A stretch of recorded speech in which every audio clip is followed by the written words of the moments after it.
Bonjour à toutes, bonjour à tous, joueurs, joueuses, dirigeants, dirigeantes, bénévoles, présidents, présidentes.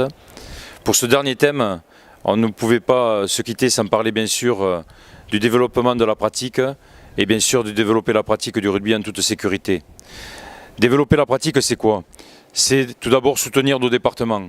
Soutenir nos départements pour leur mettre en main des outils qui, au travers des cadres techniques de département, dont je me suis engagé à maintenir, permettre de pénétrer le milieu scolaire.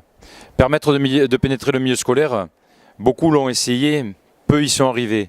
Nous allons mettre en place des véritables formations qui vont permettre aux instituteurs d'appréhender le rugby, d'appréhender les valeurs du rugby, l'importance des valeurs du rugby, notamment le symbole de la passe, un symbole fraternel qu'il faut développer, mais également permettre aux instituteurs de comprendre que le rugby, ce n'est pas ce que l'on voit à la télé uniquement, mais on peut pratiquer le rugby, que ce soit sur un terrain bien sûr, que ce soit sur un parking, ou dans un gymnase, on peut pratiquer le rugby à 5 partout.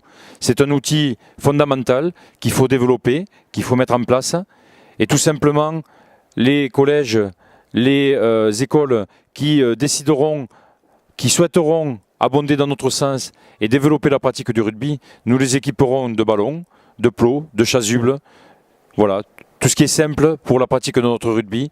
Le rugby, la prise de contact passe par le rugby à 5 que nous allons mettre en place. Également, développer la pratique du rugby, c'est également parler de la sécurité. Récemment, le gouvernement a souhaité que les primo-accédants, à partir de l'âge de 12 ans, passent un électrocardiogramme.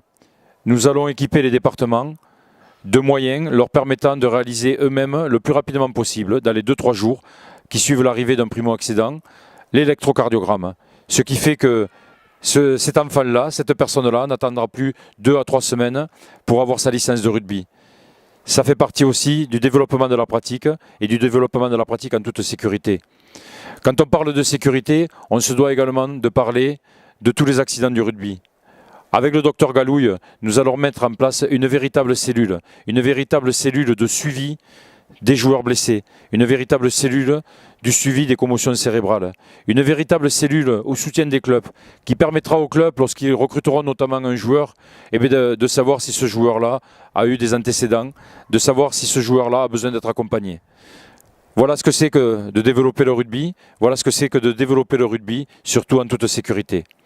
Merci beaucoup de m'avoir écouté pendant ces 8 engagements et je vous le redis encore, merci encore pour la décision que vous prendrez le 9 décembre.